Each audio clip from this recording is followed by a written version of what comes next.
Hi hello friends, once again welcome back to Andhra bulls లాంటి YouTube channel. నేను మీ friend రాజు. మరొక market update today వీడియోతో మేము ముందు రావడం జరిగింది. సో మార్కెట్స్ మనం చూసాం కదండి, మార్కెట్లో రక్తపాతం మనం చూడడం జరిగింది. Triple century. సో నిఫ్టీ 300 పాయింట్లు పడిపోవడం జరిగింది ఫ్రెండ్స్. 1.7% దాకా ప్రైస్ అనేది తగ్గడం జరిగింది. సో ఓవరాల్గా మీరు చూస్తే కనుక institutions not only today, FIIs నిన్న కూడా సెల్లింగ్ చేశారని మనం చూడడం జరిగింది కదా. సో 2,900 కోట్ల దాకా సెల్లింగ్ చేయడం జరిగింది. సో డిఐఏస్ జస్ట్ 300 కోట్ల దాకా సుమారుగా బయింగ్ చేయడం జరిగింది అనమాట. సో ఓవరాల్గా మళ్ళీ ఎఫ్ఐఐస్ ఒకసారి they are doing that shake off. So మొత్తం ఇంకా సో అందరినీ పంపించేయడానికి, బయటికి భయపడడానికి సో షేక్ ఆఫ్ చేస్తున్నట్టుగా అనిపిస్తుంది. Actually they did turn their view అనమాట అండి. ఖచ్చితంగా వాళ్ళ ఒపీనియన్ టువర్డ్స్ ఇండియన్ మార్కెట్స్ ఖచ్చితంగా మారింది. అండ్ చాలామంది గ్లోబల్ ఫండ్ హౌసెస్ ఏవైతే ఉన్నాయో అవన్నీ కూడా so India is the favourable destination అయ్యి అని చెప్తున్నారు. బట్ కానీ ఏంటంటే సెల్ ఆఫ్ అనేది మాత్రం మధ్యలో అప్పుడప్పుడు చేస్తున్నారు అనమాట అండి. సో డెఫినెట్గా సో ఎవరైతే వీక్ ప్లేయర్స్ ఉన్నారో వాళ్ళందరినీ సిస్టంలో ఉంచి బయటికి పంపించేసి వాళ్ళు చీప్గా కొంచెం తక్కువ లెవెల్లో కొనుక్కోవడానికి ఆబ్వియస్గా వాళ్ళు ట్రై చేయడం జరుగుతూ ఉంటుంది. సో ఓవరాల్గా మీరు చూస్తే కనుక సో మార్కెట్స్లో ఒక మంచి సెల్ ఆఫ్ అనేది మనం ఈరోజు విట్నెస్ చేయడం జరిగింది. సో మార్కెట్ అనేది మీరు చూస్తే కనుక హ్యూజ్ వీక్నెస్ అనేది పాయింట్ చేయడం జరుగుతుంది అనమాట అండి. బట్ స్టిల్ జస్ట్ ఎక్స్ట్రీమ్ ఫియర్లో అయితే లేదు. సో ఫియర్ జోన్లో మాత్రం ఉంది. సో మార్కెట్ మూడ్ ఇండెక్స్ అయితే కనుక సో ఓవరాల్గా చూస్తే కనుక అక్రాస్ మొత్తం మనకి వీక్నెస్ అనేది ఈరోజు మార్కెట్లో మనకు కనిపించింది ఫ్రెండ్స్. సో అండ్ మీరు చూస్తే కనుక సో నిఫ్టీ 50లో కేవలం 5 కంపెనీలు మాత్రమే కొన ఊపిరితో అలాగా కొంచెం ఉండడం జరిగింది. అదేవిధంగా 500లో కూడా సేమ్ స్టోరీ అనమాట అండి. సో ఓవరాల్గా లైక్ 10% మాత్రమే జస్ట్ పాజిటివ్గానే, రిమైనింగ్ 90% ఆఫ్ ద స్టాక్స్ అన్నీ కూడా సో నెగిటివ్గానే రెడ్లోనే క్లోజ్ అవ్వడం జరిగింది, రైట్. సో అయితే ఎఫ్ఐడిఏ యాక్టివిటీ మీరు చూస్తే కనుక సో ఎఫ్ఐడిఏస్ మనం చూడడం జరిగింది కదా. సో యాక్చువల్గా ఈ మధ్యకాలంలో కొంచెం బయింగ్ చేయడం జరిగింది ప్రీవియస్గా. సో ఒకసారి మంత్లీ చూద్దాం. సో మంత్లీ చూస్తే కనుక ఒక పిక్చర్ ఐడియా వస్తుంది. సో వెదర్ మంత్లీ లెవెల్లో అసలు బయింగ్ చేస్తున్నారా ఓవరాల్గా అంటే స్టిల్ యాక్చువల్గా ఓవరాల్ మంత్లీ బేసిస్ మీద చూస్తే స్టిల్ సెల్లర్స్ కింద ఉండడం జరిగింది. బట్ వేరే ఆగస్ట్లో మాత్రం మంచి బయింగ్ జరిగింది. 22,000 కోట్లు ఎఫ్ఐఎస్ ఆగస్ట్లో బై చేయడం జరిగింది. సో యాక్చువల్గా చాలా కాలం హ్యూజ్ సెల్లింగ్ తర్వాత సో ఆల్మోస్ట్ 1 ఇయర్ అని మనం చెప్పొచ్చు అనమాట అండి. సో లాస్ట్ ఫైనాన్షియల్ ఇయర్ అంతా కూడా they have been selling continuously కదా. సో బయింగ్ అనేది మొదలు పెట్టారు. బట్ అది ఎంతవరకు ఇదవుతుందో కంటిన్యూ అవుతుందో చూడాలి. సో డెఫినెట్గా ఒకవేళ బయింగ్ కంటిన్యూ చేస్తే మనసు కొంచెం మళ్ళీ ప్రైస్ తగ్గినప్పుడు మంచి వాల్యుయేషన్స్ అట్రాక్టివ్గా ఉంటాయి కాబట్టి సో డెఫినెట్గా మళ్ళీ కొత్త లైఫ్ టైమ్ హైస్కి very soon markets with in మంత్స్లోనే మనం చూస్తాం అనమాట అండి. సో మంచి బుల్లిష్ మూమెంటం తోటి మళ్ళీ పైకి వెళ్తాయి ఖచ్చితంగా. But as of now short టర్మ్కి అయితే మాత్రం ఖచ్చితంగా వీక్నెస్ ఉంది. షార్ట్ టర్మ్లో ప్రాఫిట్ బుకింగ్ అనేది మనం క్లియర్గా విట్నెస్ చేస్తున్నాం అనమాట అండి. సో ఓవరాల్గా సో మార్కెట్స్ అయితే చాలా వీక్గా క్లోజ్ అవడం అనేది మనం అబ్జర్వ్ చేస్తాం కదా ఫ్రెండ్స్. ఈరోజు ఎస్పెషల్లీ మీరు చూస్తే కనుక సో చాలా వీక్నెస్ అనేది మనం విట్నెస్ అయితే చేయడం జరిగిందనమాట అండి, రైట్. సో అయితే మార్కెట్ స్మిత్ అనేది ఇది కూడా మనం ఒకసారి చూద్దాం ఫ్రెండ్స్. ఎందుకంటే మార్కెట్ స్మిత్ టూల్ కూడా మనం చూస్తూ ఉంటాం కదా. సో మార్కెట్ స్మిత్ టూల్ ఏం చెప్తుందో ఒకసారి చూసేద్దాం. సో దాని ఏదైనా కొంచెం చేంజ్ వచ్చిందా లేదా. ఓకే, సో ఓవరాల్గా మార్కెట్ స్మిత్ ఇండియా ఒకసారి చెక్ చేద్దాం ఫ్రెండ్స్, రైట్. సో ఎందుకంటే వాళ్ళ స్టడీ ఉంది, అది నేను మీకు షేర్ చేస్తున్నాను కదా, రైట్. సో చూసారా, up trend under pressure, right. So యాక్చువల్గా కన్ఫర్మ్డ్ అప్ ట్రెండ్ అని చెప్పి నిన్న మనం చూడడం జరిగింది కదా. సో మొన్న నేను షేర్ చేయడం జరిగింది. సో ఇప్పుడు వాళ్ళ ఒపీనియన్ కొంచెం మారిందనమాట. కొన్ని ఫ్యాక్ట్స్, ఫిగర్స్, టెక్నికల్ అనాలిసిస్ బట్టి దాన్ని బట్టి వాళ్ళ వ్యూ పాయింట్ షేర్ చేస్తూ ఉంటారన్నమాట అండి. సో క్లియర్ కట్గా సో వ్యూ కొంచెం మారింది. సో అప్ ట్రెండ్ అనేది ఏదైతే ఆన్గోయింగ్ అప్ ట్రెండ్ ఉందో అవి కొంచెం ప్రెషర్లో ఉందని చెప్పి క్లియర్ కట్గా సో ఇవ్వడం జరిగిందనమాట అండి. సో అయితే డౌన్ ట్రెండ్ వచ్చేసింది అని చెప్పి సో ఇవ్వలేదన్నమాట అండి. Okay, so market showing signs of weakness, exercise caution to be quick and cut losses short and book profits, right. So కొంచెం ప్రాఫిట్స్ బుక్ చేసుకోవడం, స్టాప్ లాస్ తోటి ఎగ్జిట్ అవ్వడం చాలా ఇంపార్టెంట్ అని చెప్పి. Okay, so keep buying decisions reserved for good quality stocks only, అంటే only quality stocks మాత్రమే buy చేయడానికి ప్రిఫర్ చేయండి అని చెప్పి సో వాళ్ళ గైడెన్స్ ఐడియా అనేది ఇక్కడ మీకు ఇవ్వడం జరుగుతుంది అనమాట అండి. సో అయితే స్టాక్స్ వస్తే కనుక ఈరోజు కూడా butterfly Gandhi, VRL, some logistics అన్ని యాక్చువల్ బాగానే ఉన్నాయి కదా. టూబ్ ఇన్వెస్ట్మెంట్స్ చాలా పెరిగింది, అయినా కూడా స్టిల్ ఇట్ ఈస్ ఇంకా స్టిల్ పరిగెడుతుంది అనమాట అండి. సో స్టాక్స్ అన్నీ కూడా ఈరోజు బాగా పెరిగినాయి. బాగా తగ్గిన స్టాక్స్ ఏంటి, బాగా ఎక్స్ట్రీమ్ పడినాయి ఏంటంటే M&M financial services, Tata steel and Tata గ్రూప్కి సంబంధించి న్యూస్ వచ్చింది కదా ఫ్రెండ్స్. ఎందుకంటే టాటా ఏవైతే సబ్సిడరీస్ ఉన్నాయో టాటా లాంగ్ అని, సో టిన్ ప్లేట్ అని, సో ఇలా ఏవైతే ఉన్నాయో అన్నీ కూడా టాటా స్టీల్కి ఒకే కంపెనీ కింద సో మెర్జర్ చేయడం జరుగుతుంది అనమాట అండి. సో కంపెనీస్ ఒక్కొక్కసారి డీమెర్జర్లు చేస్తూ ఉంటే గ్రోత్ గురించి, మళ్ళీ తర్వాత ఒక్కొక్కసారి తిరిగి మళ్ళీ మళ్ళీ మెర్జ్ చేయడం అది కూడా జరుగుతుంది. సో బట్ ఓవరాల్గా ఇండియాలో సినారియో ఏంటంటే, so I think like Modi గారి డైరెక్షన్ ఆఫ్ విజన్ ఏంటంటే, so we should be building very big companies, empires build చేయాలి. సో పెద్ద పెద్ద కంపెనీస్ బిల్డ్ చేయడం అనేది చాలా అవసరం అనమాట అండి. సో ఉదాహరణకి హెచ్డిఎఫ్సి బ్యాంక్ కూడా మెర్జ్ అయిపోతుంది. సో అప్పుడు ఎక్కువ లోన్స్ ఇవ్వగలుగుతారు, అది ఎక్కువ అమౌంట్. సో అంటే పెద్ద సంస్థలు, ఇప్పుడు మన ఇండియా గ్లోబల్గా మనం కంపీట్ అవ్వాలంటే ఆ రేంజ్ స్కేల్, ఆ range kind of credit growth అది మనకి రావాలి, ఆ రేంజ్ లెండింగ్ అవి చేయాలంటే ఇన్స్టిట్యూషన్స్ ఆ range competition, global companies global Giants లాగా అవ్వాలంటే సో ఖచ్చితంగా సో ఈ మెర్జర్స్ అవి అవసరం అని చెప్పి maybe that is the guidance government పాలసీకి అనుగుణంగా వీళ్ళు maybe they are following that, right. So ఓవరాల్గా ఇప్పుడు సినారో అయితే సో ఆ విధంగా ఉందన్నమాట అండి. సో అయితే అదానీ గారు మాత్రం అందరినీ మించి వెళ్ళిపోతున్నారు. సో అద్భుతంగా సో అందరిని మించి ఈవెన్ గ్లోబల్ లెవెల్లో కంపీట్ చేసేస్తున్నారు జస్ట్. కానీ ఈవెన్ 6 months రెవెన్యూ కూడా లేదా కంపెనీలకి. సో రెవెన్యూ లేకపోయినా కూడా షేర్ ప్రైస్ పెరగడం వల్ల, సో మార్కెట్ క్యాపిటలైజేషన్ వల్ల రిచ్ అయిపోయినట్టుగా అనిపిస్తుంది. ఎప్పుడైతే ఒకసారి ఆ బబుల్ బర్స్ట్ అవుతా షేర్స్ పడతాయో సో మళ్ళీ బెకార్ అయిపోయే ఛాన్సెస్ కూడా ఉంటాయి. సో అది షేర్ మార్కెట్లో చాలా సర్ప్రైజింగ్గా ఉంటుంది కదా ఫ్రెండ్స్. యాక్చువల్గా ఇన్ని లక్షల కోట్ల సంపద ఆవిరి అయిపోయింది, రేపు మీకు అలాంటి హెడ్డింగ్స్ పేపర్లో వస్తాయన్నమాట అండి. సో సంపద ఏమి ఆవిరి అయిపోదు, అంటే వాల్యుయేషన్ తగ్గింది అని చెప్పడానికి సో కొంచెం అలా ఉంటుంది అనమాట. చాలామంది ఎవరైతే న్యూబీస్ ఉన్నారో, కొత్త వాళ్ళు ఉన్నారో, అయ్యో ఇన్ని లక్షల కోట్లు పోయినాయి అని చెప్పి అనుకుంటూ ఉంటారు అనమాట అండి.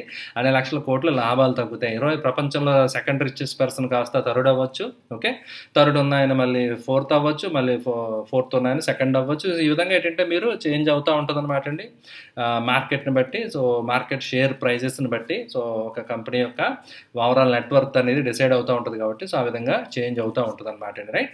So and coming to technicals, so technicals విషయానికి వస్తే కనుక so clear cut bearish signal, extreme bearishness తోటి ఈరోజు క్యాండిల్ క్లోజ్ అవ్వడం జరిగింది. సో దానికి రీజన్ మీ అందరికీ తెలుసు. సో ఎప్పుడైతే US fed interest rates 75 basis points పెంచడం జరిగిందో, most of the like developed economies like especially European countries అన్నీ కూడా దే హ్యావ్ బీన్ ఇంక్రీజింగ్ అనమాట అండి. బట్ టర్కీ లాంటి దేశాలు రివర్స్లో వెళ్తున్నాయి.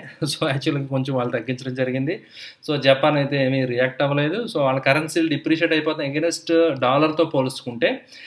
ఎప్పుడైతే డాలర్ స్ట్రాంగ్ అవుతుందో, ఎప్పుడైతే ఇంట్రెస్ట్ రేట్స్ హైక్ చేస్తున్నారో సో దానికి కరస్పాండింగ్గా రియాక్షన్స్ మిగతా ఎకానమీస్ కొంచెం ఉండే ఛాన్స్ ఉంటుంది అనమాట అండి. అయితే గ్లోబల్గా మీరు చూస్తే కనుక డాలర్ యొక్క ప్రభావం తగ్గుతుందన్నమాట అండి, దాని ఇన్ఫ్లుయెన్స్ ఖచ్చితంగా. ఇంతకాలం ఆధిపత్యం చలాయించింది కదా డాలర్. సో ఇప్పుడు చూస్తే కనుక దాని యొక్క ఇన్ఫ్లుయెన్స్ స్లోగా తగ్గుతుందా అనే పరిస్థితులు కనిపిస్తున్నాయి. ఎందుకంటే ఉదాహరణకి మీరు చూస్తే కనుక రష్యాతోటి ఇండియా ఒప్పందం చేసుకుంది, మనం రూపీలోనే కన్వర్ట్ చేసుకుందాం అని చెప్పి సైడ్.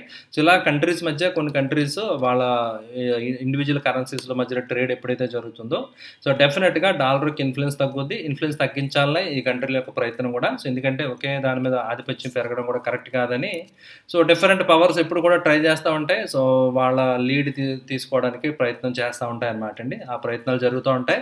ఆ ప్రయత్నాల్లోనే వార్లు అవి ఎరప్ట్ అవుతూ ఉంటాయి. సో వాళ్ళ ఆధిపత్యం చలాయించడం గురించి యుద్ధాలు అవి కూడా మనం చూడొచ్చు అనమాట అండి హిస్టరీలో. సో దానికి రీజన్ బిహైండ్ దట్ అదనమాట అండి, ఓకే. సో అల్టిమేట్గా సో యుఎస్ అయితే మాత్రం కొన్ని వీడియోస్ అవి చూస్తుంటే మాత్రం చాలా దారుణమైన పరిస్థితి ఉంది. అక్కడ రిచ్కి పూర్కి మధ్య గ్యాప్ చాలా పెరిగిపోయింది. సో అండ్ సోషల్ అన్రెస్ట్ అలాంటివి వచ్చే ఛాన్సెస్ ఉంటాయి. సో ఇలా రకరకాల వీడియోస్లో అయితే మాత్రం చెప్తున్నారు అన్నమాట అండి. సో లైక్ రే డాలియోస్ ఎవరైతే ఫేమస్ ఇన్వెస్టర్స్ యుఎస్ బేస్డ్ ఎవరైతే ఉన్నారో అనలిస్ట్ వాళ్ళందరూ కూడా వాళ్ళ ఎన్నో సంవత్సరాల అనుభవంతో released book also recently. So major shift జరుగుతుంది ఇప్పుడు గ్లోబల్గా మీరు చూసుకుంటే. సో పవర్ ప్రీవియస్గా డచ్ వాళ్ళు రూల్ చేయడం జరిగింది. సో తర్వాత బ్రిటిష్ వాళ్ళు, తర్వాత యుఎస్ ఇదైంది కదా. ఇప్పుడు China and maybe any other country can lead, right.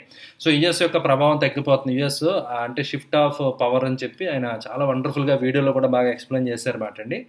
So something major is happening which nobody has seen before అని చెప్పి చెప్తున్నారన్నమాట. సో అలాంటి వర్స్ట్ కైండ్ ఆఫ్ సినారియో కూడా ఎస్పెషల్లీ యుఎస్ ఎకానమీ మీద రాబోతుంది వెరీ సూన్ అని చెప్పి. సిచ్యువేషన్ ఆల్రెడీ అక్కడ చాలా హారబుల్గా ఉందని చెప్పి ఆయన ఒపీనియన్ అనమాట అండి. బట్ మన coming to Indian context, India యాక్చువల్గా చాలా మంచి పొజిషన్లో ఉంది.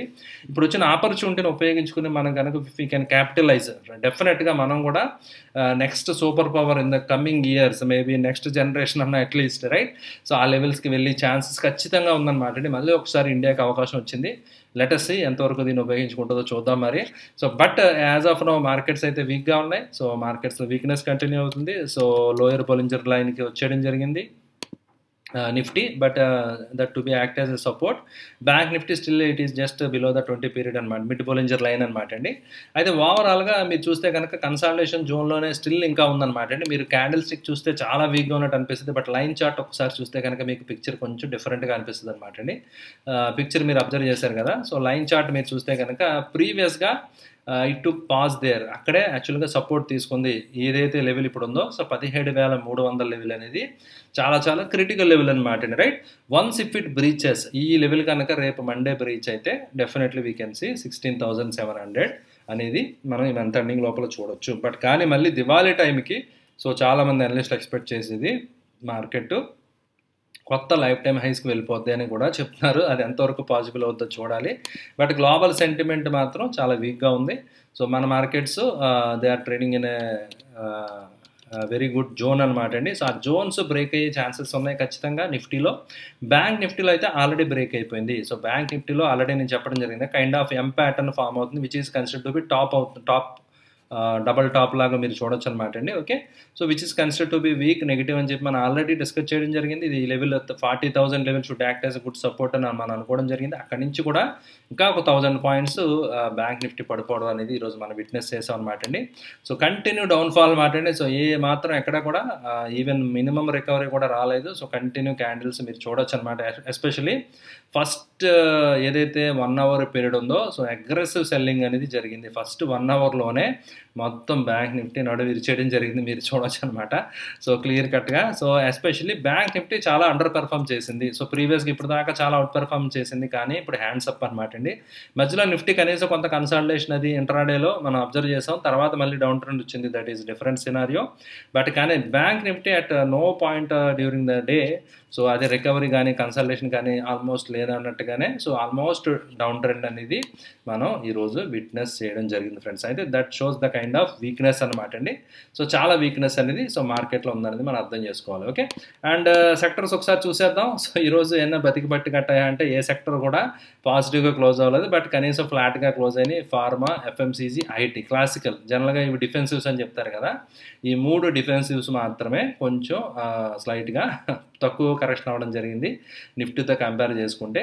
అయితే బాగా లీస్ట్ పెర్ఫామ్ చేసింది మీరు చూడొచ్చు అనమాట పిఎస్యూ బ్యాంక్. ఈ మధ్యకాలంలో ఏవైతే బ్యాంకింగ్ ఫైనాన్షియల్స్ ఏవైతే ఉన్నాయో అవి బాగా పడిపోవడం జరిగింది. And mid cap, small cap కూడా more than 2% కట్స్ అనేవి మనం చూడడం జరిగింది అనమాట అండి. సో ఓవరాల్గా సో మార్కెట్ వీక్నెస్ ఉంది. సో అన్ని సెక్టర్ల indices trading in red. And మన famous India VIX it is trading in green. Almost 10% పెరగడం జరిగింది. సో ఇది ఈ లెవెల్స్లో హోల్డ్ అయితే ఓకే. సో 25-30 లెవెల్స్కి వెళ్తుంటే మాత్రం సిచ్యువేషన్స్ విల్ బి కొంచెం అలార్మింగ్ సిచ్యువేషన్ అని చెప్పాలన్నమాట అండి. Okay, right. Let us hope so. So control అవుతుందేమో చూద్దాం మరి. So but look at this screen friends. ఓవరాల్గా అన్ని మార్కెట్స్, గ్లోబల్ మార్కెట్స్ అన్నీ కూడా they are all trading in red, right. So Europe కూడా మీరు చూడొచ్చు అనమాట అండి. యూరోప్ కూడా కొంచెం ట్రై చేయడం జరిగింది. అండ్ ఐ థింక్ మనం ఆల్రెడీ డిస్కస్ చేసాం కదా ఫ్రెండ్స్, ఒక మంచి క్రిటికల్ జోన్లో ఉంది యూరోప్ మార్కెట్స్ కూడా, ఒక మంచి సపోర్ట్ లెవెల్లో ఉంది. అది బ్రీచ్ అయితే నెక్స్ట్ ఫర్దర్గా ఇంకొక 1000 పాయింట్స్ దాకా ఈ డాక్స్లో కూడా మనం ప్రైస్ కరెక్షన్ అనేది చూడొచ్చు అని చెప్పి మనం చూసాం కదా.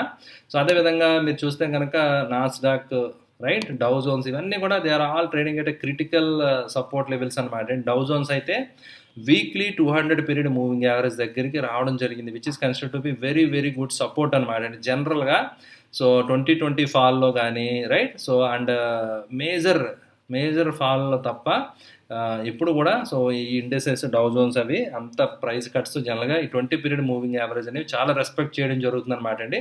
అక్కడ ten to bottom out, market bottom అవి ఛాన్సెస్ ఎక్కువ ఉంటాయి అనమాట. ఓకే, లెటెస్ట్ దిస్ టైం ఏమైనా జరుగుద్దా చూద్దాం. మ్యాజిక్ ఏమైనా చేస్తారేమో, ఎక్కడో దగ్గర ఏదో ఒక వార్ క్రియేట్ చేసి ఏదో ఒకటి చేసి సంథింగ్ మళ్ళీ ఎకానమీని సో మళ్ళీ నిలబెడతారేమో చూద్దాం. ఓకే, సో మళ్ళీ సో అమెరికన్ ఎకానమీ పుంజుకునే ఛాన్సెస్ ఉంటే మళ్ళీ కొంచెం రికవరీ ఉంటుంది అనమాట అండి. లెటెస్ట్ ఏం జరుగుతుందో చూద్దాం. So every time cannot be the same story. So మరి ఈసారి ఏం చేస్తారో చూడాలి. లేదంటే మళ్ళీ కొంచెం ఇన్ఫ్లేషన్ ఏమాత్రం కంట్రోల్ వచ్చిన అగైన్ మళ్ళీ ఎకానమీ నిలబడి మళ్ళీ మనీ ప్రింటింగ్ చేసి మళ్ళీ సిచ్యువేషన్ ఇంకా ఎక్స్టెండ్ చేస్తారా, పోస్ట్పోన్ చేస్తారా అనేది that we have to see అనమాట అండి. బట్ చాలా దారుణమైన పరిస్థితిలో ఉంది సో అని కొంతమంది అనలిస్టుల ఒపీనియన్ అనమాట అండి. So especially American condition, American economy. Okay, so అది మనం దృష్టిలో పెట్టుకోవాలి ఫ్రెండ్స్. సో ఇవన్నీ కూడా సో ఓవరాల్గా అన్నీ కూడా more than 1% కట్స్ అనేవి మనం చూడొచ్చు. సో ఓవరాల్గా సో గ్లోబల్ మార్కెట్ క్లియర్ కట్గా వీక్నెస్ ఇప్పుడు కూడా ట్రేడ్ అవుతున్నాయి. Already started trading in deep red అనమాట అండి. సో నిన్న కూడా చాలా పడినాయి ఆల్రెడీ, ఈ రోజు కూడా ఇంకా పడుతున్నాయి అనమాట అండి. సో హెడ్ అండ్ షోల్డర్ అవి బ్రేక్ అవుతుందని చెప్పి నేను చెప్పడం జరిగింది కదా. సో ఆల్రెడీ ప్యాటర్న్స్ అవి బ్రేక్ అయిపోయినాయి. సో నౌ ఈ హెడ్ అండ్ షోల్డర్ అని చెప్పాను కదండి. ఓకే, రీటెస్ట్ అవి ఇంకా వెళ్ళిపోతున్నాను కదా. సో నా స్టాక్ మీరు చూస్తే కనుక ఓకే, సో 11,000 లెవెల్స్కి చూపులు అటుగాసి కనిపిస్తున్నాయి అనమాట అండి. 11,000 లెవెల్ దగ్గర హోల్డ్ అయితే well and good. So otherwise ఇంకా ఫాల్ అనేది చాలా పడిపోయే ఛాన్సెస్ అయితే కనిపిస్తున్నాయి, రైట్. బట్ 200 అనేది it should act actually. So somewhere ఈ లెవెల్స్ దగ్గర ఒక మంచి సపోర్ట్ చాలా సందర్భాల్లో తీసుకోవడం జరిగింది. సో యాక్చువల్గా 20 పీరియడ్ ఇట్ సెల్ఫ్ అసలు బ్రేక్ అవ్వడం వీక్లీ టైం ఫ్రేమ్లో చాలా ఇదనమాట అండి. ఓకే, చాలా మంచి సపోర్ట్ కింద యాక్ట్ చేస్తూ ఉంటుంది. అలాంటిది ఇలాంటి బాగా ప్రైస్ ఫాల్ వచ్చిన తర్వాత 200 పీరియడ్ జనరల్గా ఒక మంచి డీసెంట్ సపోర్ట్ కింద యాక్ట్ చేసే ఛాన్సెస్ ఉన్నాయి. So let us see hold అయితే కనుక సో ప్రైజెస్ హోల్డ్ అయితే వెల్ అండ్ గుడ్. సో మన మార్కెట్లో రికవరీ అనేది మనం ఈ లెవెల్స్ నుంచి ఆల్రెడీ 32%, రైట్. సో ఖచ్చితంగా so already markets US markets they are in bear market, అది ఆల్రెడీ మనకు తెలుసు కదా 20% అబోవ్. సో మన మార్కెట్స్ ఇంకా బాగానే ఉన్నాయి కానీ so already US markets they are in bear market అనమాట అండి, right. Okay, and coming to stock ideas, today I don't have any stock ideas friends. I think LT foods గురించి so Manisharma గారు ఎవరో అడగడం జరిగింది. సో యూట్యూబ్ కామెంట్స్లో అనమాట అండి. It is looking strong Sharma గారు. సో ఓకే, సో మీరు చూస్తే కనుక it is looking good and lifetime highs దాటి కూడా ట్రేడ్ అవుతుంది, which is consider to be very very positive అనమాట అండి. మీరు చూడొచ్చు అనమాట, రైట్. యాక్చువల్గా ఇది ప్రీవియస్గా మేము బై చేసాం అనమాట అండి. బట్ కానీ సడన్గా గవర్నమెంట్ యాక్చువల్ న్యూస్ వచ్చింది, రైస్ ఎక్స్పోర్ట్స్ మీద బ్యాన్ అనేసరికి ప్రైస్ పడిపోవడం జరిగిందనమాట అండి. యాక్చువల్గా it is part of my paid Telegram ఏదైతే ఉందో అందులో ఆల్రెడీ పర్చేస్ చేయడం జరిగింది. బట్ కానీ we had to exit. So stop loss మన ట్రిగ్గర్ అయ్యేసరికి మేము ఎగ్జిట్ అయిపోవడం జరిగిందనమాట. But again it is looking good. So మంచి ఎంట్రీ పాయింట్ కనిపిస్తుంది అనమాట. బట్ కానీ ప్రీవియస్ రేంజ్ బ్రేక్అవుట్ ప్రకారం టార్గెట్ దగ్గర ట్రేడ్ అవుతుంది. ఇక్కడ నుంచి ఫర్దర్గా ట్రేడ్ అవుతుందా లేదా అనేది we have to wait and see. But monthly closing basis మీద క్యాండిల్ ఇలా క్లోజ్ అయితే which is consider to be very very bullish అనమాట అండి. సో స్టాక్ వచ్చి 150 లెవెల్స్కి వెళ్ళినా మీరు ఆశ్చర్యపోకలేదు. Okay, so as of now chart is looking very good మణిశర్మ. సో మీరు చూస్తే కనుక చార్ట్ చాలా బాగుందన్నమాట అండి, right. And other stock ideas ఏమి లేవన్నమాట ఫ్రెండ్స్, ఎందుకంటే ఆల్రెడీ మనం డిస్కస్ చేసి like we have to exit anyhow. So stop loss level trigger అయిపోయినాయి కాబట్టి so better exit. Okay, and don't look for aggressive buying. Okay, aggressive buying చేయడం advisable కాదు. ETFs లాంటి ఆల్రెడీ ఎవరైతే ప్రాఫిట్ బుక్ చేసి ఎగ్జిట్ అయిపోయారో ఇవి తొందరపడి కొనేయక్కర్లేదు. ఓకే, ఎందుకంటే 1-2% అని ఇస్ నథింగ్, అది పెద్ద రిటర్న్ రాదు మీకు. కనీసం 5% 10% ఎవో ప్రైస్ పడింది అప్పుడు మీరు బై చేశారంటే దానికి ఏదైనా కొంచెం వాల్యూ వర్త్ ఉంటుంది అనమాట అండి. సో అందువల్ల ఏంటంటే 1% ప్రతి 1% 2%కి కొన్నా కూడా దట్ ఈస్ వర్త్లెస్, పెద్ద రిటర్న్ అనేది మీకు అల్టిమేట్గా ఎక్కువగా ఉండదు. Okay, right. సో అందువల్ల వీల్ వెయిట్ అనమాట అండి. So any correction, any good correction, any opportunity వస్తే కనుక సో బయింగ్ చేయడానికి anyhow definitely will be having some cash కదా. సో కీప్ ప్రౌడ్ డ్రై అని చెప్పి నేను చెప్తూ ఉంటాను కదా ఫ్రెండ్స్. ఓకే, సో ఏదైనా వీక్ స్టాక్స్ ఎగ్జిట్ అయిపోవడానికి దీన్ని మంచి ఆపర్చునిటీ కింద ఉపయోగించుకోవాలి ఫ్రెండ్స్, రైట్. ఏవైతే బాగా అండర్ పెర్ఫామ్ చేస్తాయో అలాంటి స్టాక్స్లోంచి బయటకు వచ్చేయండి. ఓకే, సో లైక్ కొన్ని స్టాక్స్ ఆల్రెడీ కొంచెం నేను ఏవైతే హోల్డ్ చేశాను రీసెంట్గా బెల్ కానీ ఇండియన్ బ్యాంక్ కానీ ఇవన్నీ కొంచెం నేల చూపులు చూస్తున్నాయి అనమాట. స్టిల్ ఇంకా నేను ఎగ్జిట్ అవ్వలేదు. సో ఒకవేళ రేపు ఈ లెవెల్స్ మండే హోల్డ్ అవ్వకుండా ఇంకా ఏదైనా కరెక్షన్ అది కంటిన్యూ అవుతే మాత్రం నేను కొంత ప్రాఫిట్ బుక్ చేసుకుని బయటకు వచ్చేయడానికి డెఫినెట్గా ఐ ప్రిఫర్ అనమాట, రైట్. ఓకే అండి, ఇది ఫ్రెండ్స్ ఈరోజు మార్కెట్ అప్డేట్. ఐ హోప్ ఈ వీడియో మీకు నచ్చిందని ఆశిస్తున్నాను. వీడియో నచ్చితే లైక్ చేయడం మర్చిపోద్దు. సో అదేవిధంగా రిలేటివ్స్కి ఫ్రెండ్స్కి అందరికీ ఆంధ్ర బుల్స్ లెంట్ అని వచ్చిందని తప్పకుండా తెలియజేయండి. Thank you for watching the video. So again will meet on Monday live స్ట్రీమ్లో మళ్ళీ కలుద్దాం. Bye bye.